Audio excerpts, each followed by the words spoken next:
Good afternoon. 1:38 p.m. on Tuesday, February 4th, 2020 in Sarasota, Florida. Today I'm attempting to talk myself out of what has been a multiple week creative block, creative slump. Really continuing to focus on the journey rather than the destination.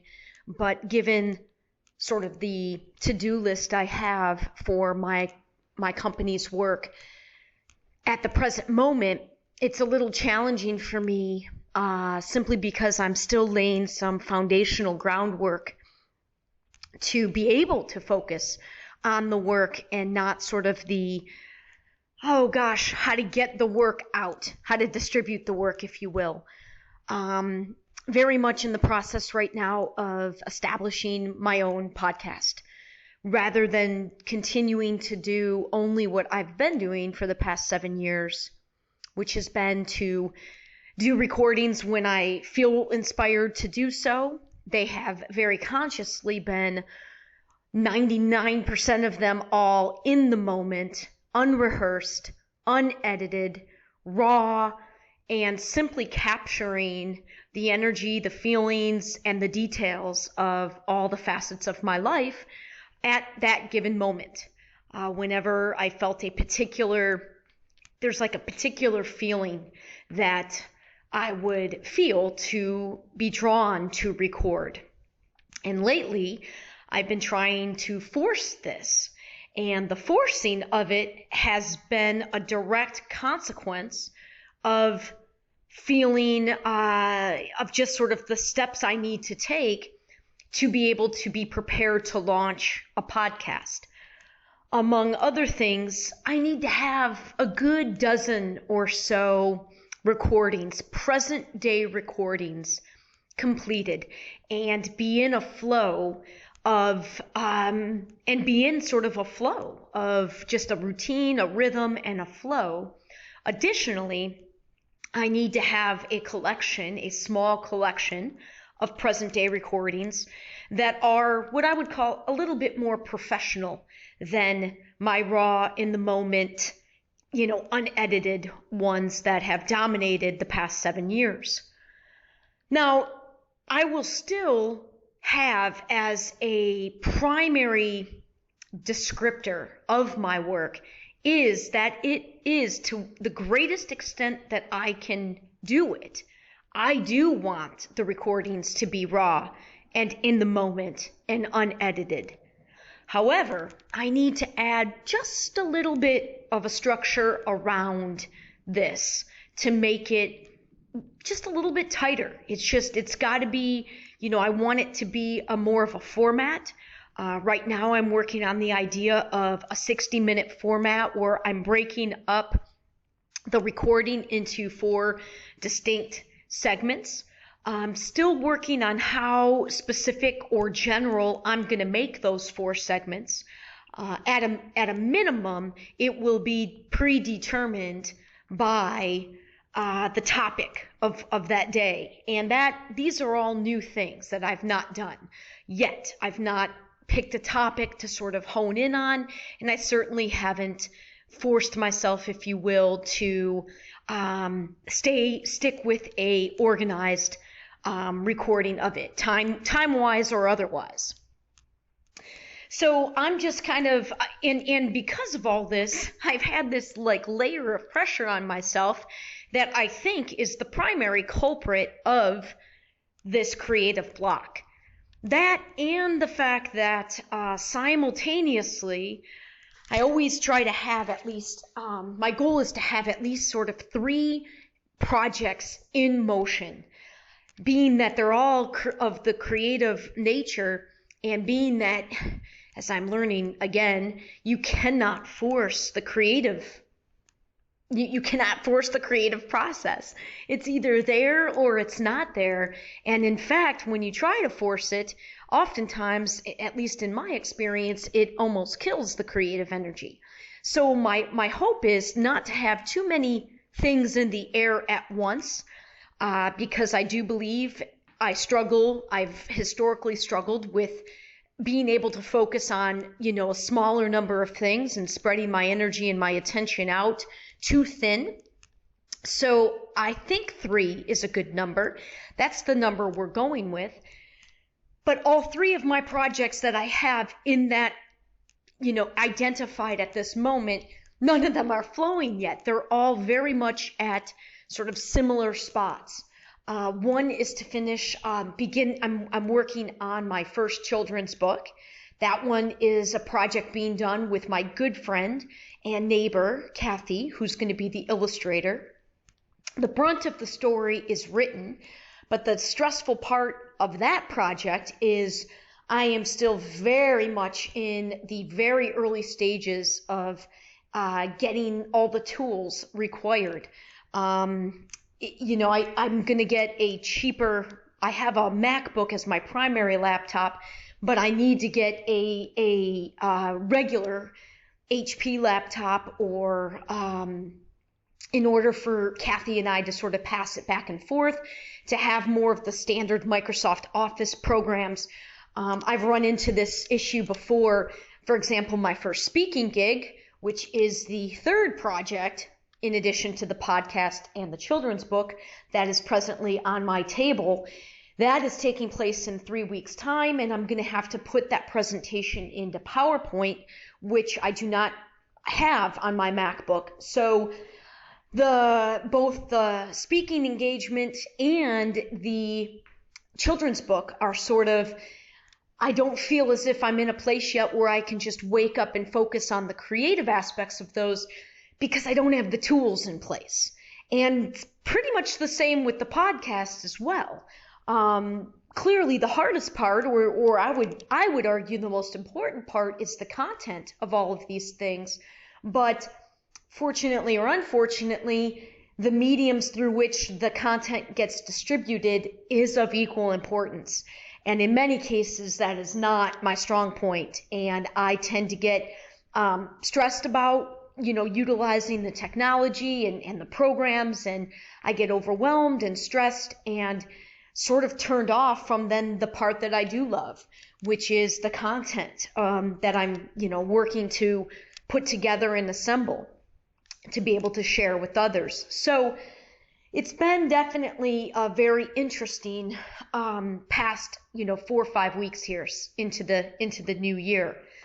Additionally, I'm still very much adjusting to a very different work schedule. Up until, basically since being back in town from Seattle, 2013, I didn't work hardly at all for anybody else. But beginning in 2014, I started, I was full-time at the farm and have maintained at least part-time work at the farm since 2014. So when I left that job at the end of September this past year, that was going to be no small adjustment for me.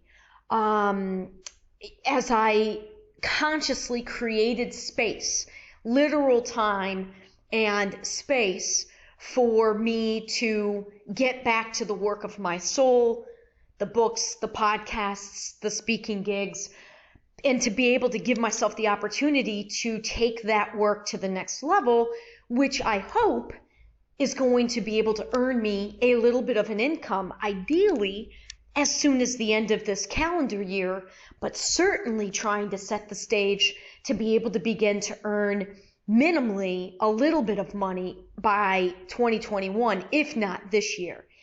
So that's been a very, very, very real adjustment, because now what that means is, because all of my other work now is solely race work, either for Ironman or my local companies for whom I work, it's in all of that, 100% of that is out of town. So now the way that my work looks is, when I'm out of town, I'm 100% working, and when I'm not at an event out of town, I'm here at my home and I'm 100% in my world. And of course, that's a big part of my dream. A big part of my dream, the biggest aspect is to be able to every single day wake up and, be doing the work of my soul, and to have control over my schedule, and to make it as dynamic of a work, scenario as that matches my desire. I don't like the stagnant routine, but there's a definite balance that's needed. You need at least some semblance of routine. But for me, the mainstream work world always grew very boring very quickly in any given role. And that has been a big reason for me pursuing the entrepreneurial aspect of my work. But all to say, when things are flowing, and my only comparison really is from 2013 when I launched everything. Oh my God. I mean, I literally was sleeping only probably 6 hours a night. Like, I was working on something till like 11 or midnight every night, and popping out of bed at 6 a.m. before the sun rose at every single morning. And at that time I was writing, I was singing, I was dancing, I was doing a lot of the things that I still want to be doing now, but I'm definitely not in that kind of flow. In fact, I'm in almost the opposite flow, where all I want to do is sleep, and I'm struggling. I'm struggling with popping out of bed. I'm struggling with establishing the routine that I need to have. Like I said, there's got to be a balance. It can't completely be, okay, I'm just going to go where the wind blows me today.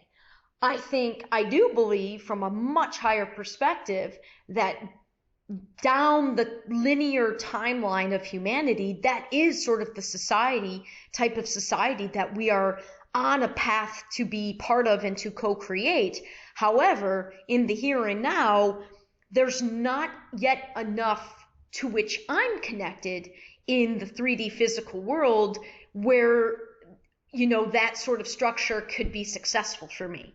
In other words, there would have to be a pretty big pool of people playing that same game, that power of the now game. Or I would have to have literal, again, fortunately or unfortunately, we still have to be concerned with money in this paradigm of ours. And if I had a bigger pool of money, perhaps I would feel a little bit more comfortable, creating more of the in the now and going where the wind blows. But for the time being, I still have to earn a pretty significant number to maintain the home that I live in and my very frugal life. But in this present day, it's not particularly cheap to, even with bare minimum expenses, which I consider myself to have. Not many people would desire my life. Drive a super old car with no air conditioning and no radio. I don't presently have health insurance. I do have a home, and the home is bigger space-wise than what I need for myself. But it's also just as expensive, if not cheaper, than it would be to rent in this town of Sarasota where I live. So my home is a very big expense, but it's one that I know was the right decision. But it is by far the biggest expense that I have right now. But I also have intuitively believed, I've been in this home now just over 7 years, first as a renter, and then I bought it the first time in 2016 with my ex-boyfriend. And almost a year ago now, I bought him out as our relationship, unfortunately, had to come to an end. So I have treated this house, it's my office as well as my home. And I sense that as I take my work and my company to the next level, I'm going to be able to the plan is to utilize this home even more so as a quote unquote office. Whether it's holding workshops, whether it's having little mini retreat weekends, whether it's housing more folks to be able to work on projects, together that are involving more than just me and my creative skills and desires. So I know everything is sort of on target and on pace, but I really battle myself every single day, especially when I'm in a funk like this, because I don't feel like I'm doing enough. I don't feel like I'm being productive enough. And also I've got the added beautiful layer of having a very real investment from my parents, both of my parents separately, in my little company of me for this year, as a way to sort of help me not be as stressed and be able to pull away from making as much money, because giving up the farm was a third of my income. They're aiding me and investing in me in this year, which they're not putting the pressure on me, but I am putting the pressure on me because I'm just so humbled by their support. And I mean, just it's unbelievable, because it's pretty unprecedented what is taking place with me and my parents in this regard. And I just am want to continue to be worthy of that support and what they're investing in. And I know that I need to produce something to show by the end of this year. I know that I'm continuing to make progress, whether or not I do have something physical to show, but I do not feel comfortable asking for anything financially from somebody else, my parents or anybody, unless I have something ready, close enough in the third dimension to be physically ready to manifest, like where I've done all the work and I've got all the pieces in play that kind of, again, this is all sort of arbitrary. You can't guarantee it. You can't know it. But one of the things I've been studying the past 7+ years about myself is sort of this feeling and knowing when something is inevitable that it's going to manifest physically. But one, not know exactly how it's going to look when it manifests, or what the journey is going to exactly look like to its manifestation, or the time frame. And one of the things I've learned is my intuition was definitely off. Like, I certainly felt like things were going to come together a lot more quickly than they have proven thus far on the journey. So that has been a very real aspect of myself that I've been studying. And this is my first time really getting to sort of put it to the test, if you will. And already being asked to speak, that was unplanned.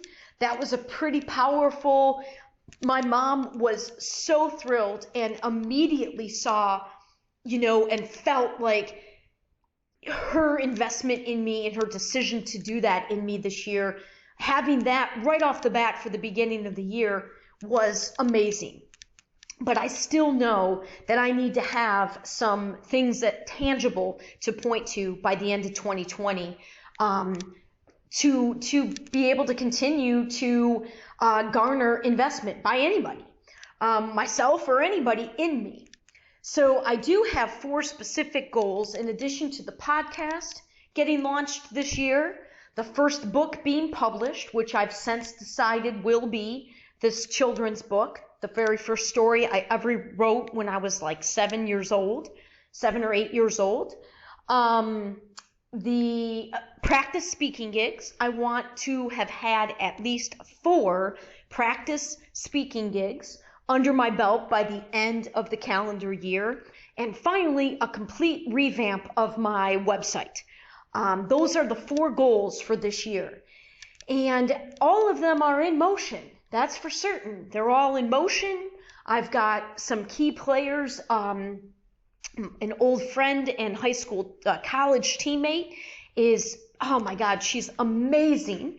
And she is my primary person aiding me with all the web stuff and the social media things and all the technology. She excels at that.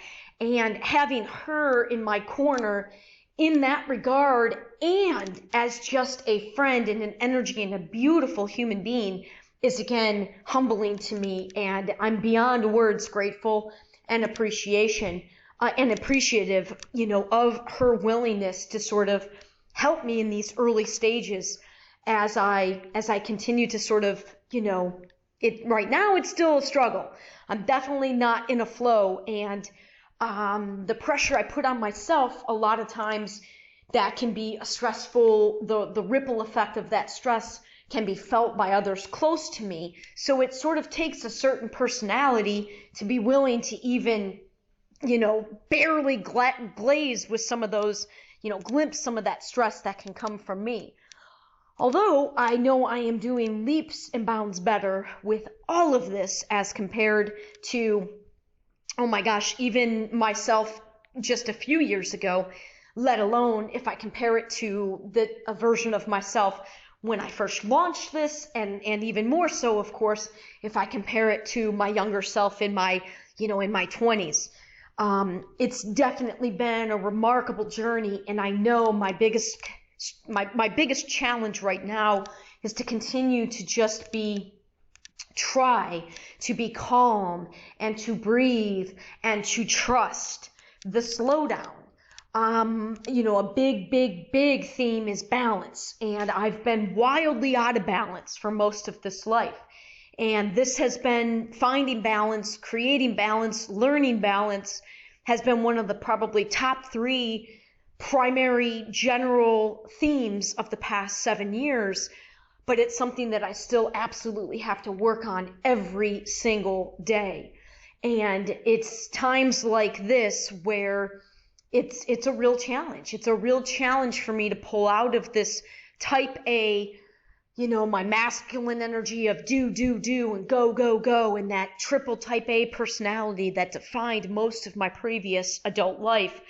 It's still a lot of work to just slow down and breathe and trust. So I'm in the midst of that, coupled with the fact, like I said, of very much getting myself into a routine. I've already worked 4 weekends, I think, this year, which is a lot for me. Usually I don't work that much by this soon into the year. And even though they're shorter gigs and they're not terribly hard, it is a lot for me because it pulls me out of any flow that I do get into. So, and right now I'm in this like every other week flow. And just as soon, inevitably, it's just as soon as I find and get into some sort of routine and flow of not just the work, but what my daily life will look like in my world when I'm my own boss, when I'm home. As soon as I find that flow, bam, I'm out of town for work, and it gets completely disrupted. And when I come back, like I worked 4 days, Thursday, Friday, Saturday, Sunday, this past weekend. And so far yesterday and today, I've not, I'm my own worst critic, but yesterday was like a flippin' wash for the most part on my scale of myself.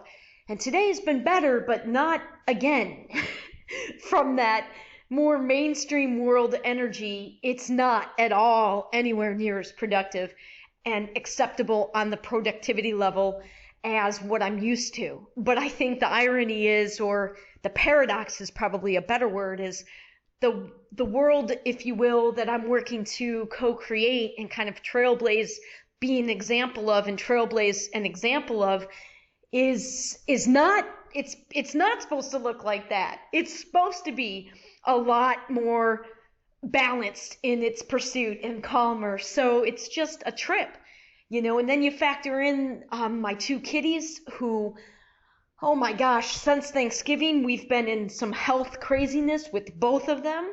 And I don't want to jinx it, but I do believe that finally both of them are on their way to being beyond these bouts of pancreatitis that we had. And I mean, literally, it's been months. It's been months of having to administer various medications to one and or both of them. And it required quite a bit of energy and time from me on top of everything else. So yeah, so that's sort of it in the gist. And I was really drawn to pick this up because I've been spending a lot of time watching one of my top 3 favorite programs of all time, Grey's Anatomy. I've watched it all the way through think this is probably the third time I've watched it all the way through from season 1 through to the present day.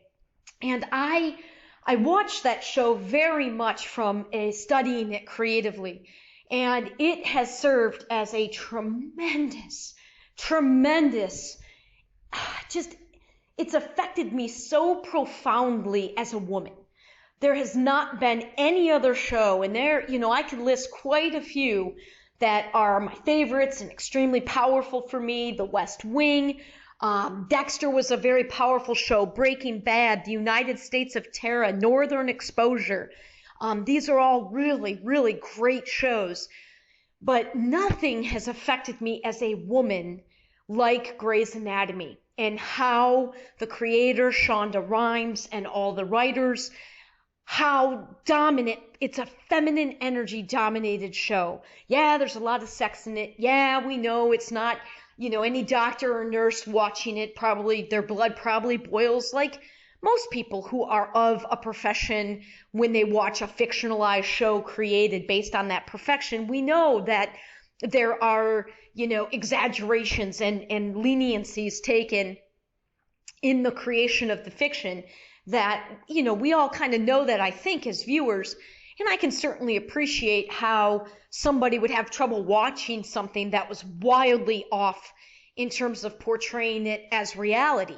However, simultaneously, from a creative aspect, I cannot tell you how much that does, why that show has inspired me so.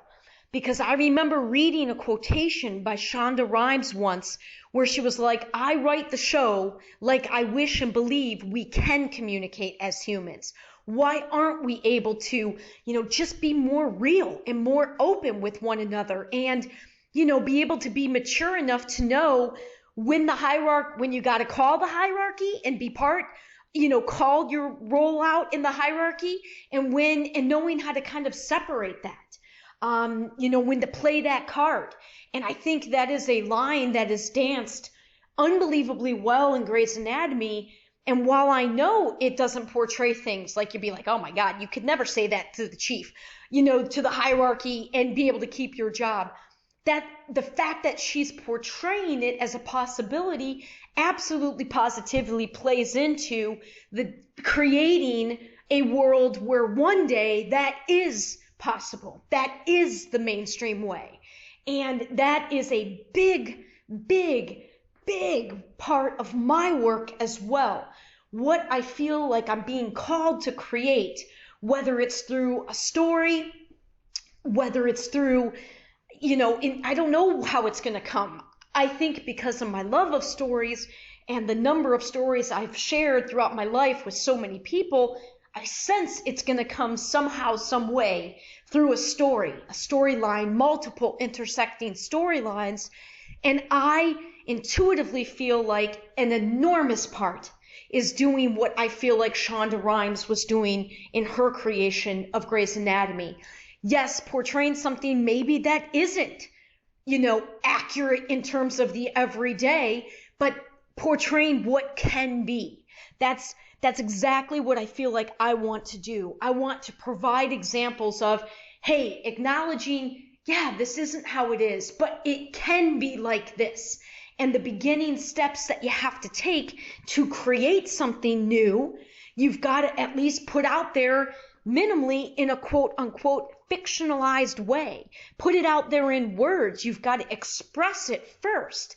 Take those thoughts, those imaginative scenarios, those imaginative stories, the way that the possibilities, and express them in a way that somebody could see, oh, that is possible, and again, acknowledging that there are absolutely going to be pieces that are not quote unquote realistic according to present day culture and society. However, if there's ever going to be a time down the linear timeline where it is possible, you got to start by at least portraying it at a time where it's not yet possible. So with that said, I've been watching a lot of Grey's Anatomy lately, and I continue to just feel this warmth in my heart. And if I had to, succinctly summarize what my dream is in my day-to-day work, man, I just want to create things and be part of things that make people feel the way I feel when I watch that show. I feel inspired. I feel only these positive things, even when there's, tough episodes and sad episodes and challenging topics that they cover. I just feel like it depicts an elevated humanity. And that is what I want to be a part of. I want to wake up every single day where I don't care how small of an effect it is. I want to be creating something and putting it out in the world, either on my own, more preferably with a team of people, just because I am wired much more as a team player than a solo player. But that's what I want my life to be. I don't want to go out and I'm just not inspired by making a paycheck and paying my bills. I'm inspired by the belief that we are in this conscious shift of all of humanity, and we have tremendous opportunity to recreate everything from a foundation of love instead of a foundation of fear. But it takes a big realization and acknowledgement that you can't create that new world while you're simultaneously playing the old game. You've got to be taking a leap of faith because it's not yet created, that world in mass based in love. Plenty of people have it in their own small little networks. But in terms of our mass consciousness, our mass world, we have a lot of room still before we get to one that's based more in love and cooperation and thriving and abundance. And that's what I want to be doing every day. And by some miracle, I want to be able to pay my bills while being part of projects like that. In the meantime, I've got pretty great stuff in motion. Being a part of Ironman is very invigorating. It's very inspiring. It's very hard physically, however, and I just don't know for how many years more I can physically do the work. Just the travel of it is grueling when, it's just not easy. It's not easy. And I'm working super, super hard to change the way I speak of it. I'm trying not to make it any harder than it needs to be, but I also cannot lie about what the reality is. And the reality is leaving my home as a single woman who owns a standalone home and has 2 elderly pets. It's very, very challenging for me to leave town, let alone to leave town for what amounts to be 15 to 20 weeks a year. That's a lot. It's a lot. But I am working yet again this season to have intentions to make this the best season yet. That's the goal every single year, to be able to thrive more and more each year as my experience doing this, the whole kit and caboodle, not just the work, but the travel aspect and juggling all the pieces of my life. As each year passes, I'm definitely getting stronger in the balance of it all. The issue is it's never guaranteed from one year to the next. So at this time of year, January, February, I've realized I've been oftentimes stressed because I'm finalizing schedules, I'm finalizing contracts, I'm negotiating, which is not a strong point of my mind. In some cases, this has been a really big year of negotiating on the pay stuff, and boy, has that taken its toll on me, as I've grown through a lot of uncomfortable in that regard specifically. So that's it. That's sort of the summary of where I am today on February 4th. Again, more or less, I'm just doing this recording for my own behalf. Likely I'll throw it up on YouTube just because, no one's following my story, if you will, but I think that there's a lot of value being as open and transparent and real about this journey, because I don't think there's a lot of people out there on this journey. Numbers wise, I just don't, that are really working consciously to break free from the more modern mainstream sort of stream of consciousness and everything tied to that stream of consciousness, all of those systems, that game, if you will, those rules, playing that game because I have to pay for and sustain myself, but simultaneously working to be an example of something completely different. So really taking the phrase being in this world but not of this world, really at a whole high level. And, trust me, if there were more people doing this, I would love to chat with them to hear, how to better navigate it and to be more efficient and to make it easier.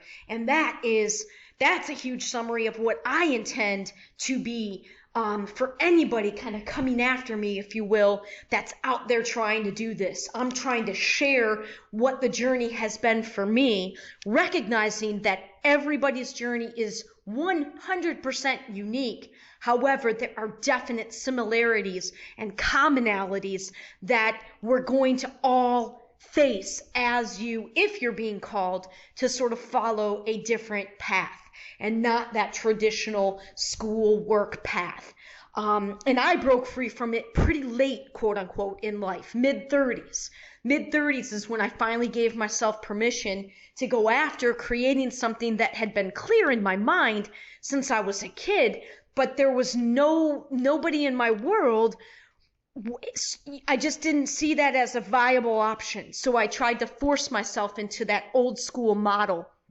I got all the degrees, all the way through graduate degrees, and tried working in every single type of job and kept butting up against the same issues after the same time period. At about 2 years, I'd just be fried in one way or another, uninspired, bored, and I finally, like I said, after my own awakening, mid-30s is when I gave myself permission to go all in on this, which is based on a spiritual awakening, which gave me permission to now know for myself as truth that there is a hell of a lot more going on than what we see, hear, feel, touch, smell in our human world. A whole hell of a lot more going on.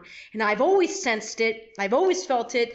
I've always felt like I knew it, but I didn't see any mirror of it out, especially once I became an adult. If anything, I had example after example mirroring back to me, you're crazy, that you're too idealistic, none of this could ever work. And so my awakening for me, more than anything else, was permission to go after and create what I had seen in my mind's eye so clearly. So, but I had a lot of lessons and maturing to do along the lines, and that never ends. As long as we're informed, we're learning lessons, we're growing, we're expanding. I just think we can share more and make it a little bit easier for one another by virtue of sharing and not being afraid of having to own these ideas and these thoughts and these things. Like, let's just have it all be free flowing and have more trust and more cooperative efforts than competitive efforts. And with that, I think I'm going to end because I think that did an okay job of capturing where I am at the moment. So if you listened, thanks for listening. And if not, a good little summary of where I'm at here, early February 2020. Thanks. Have a good day.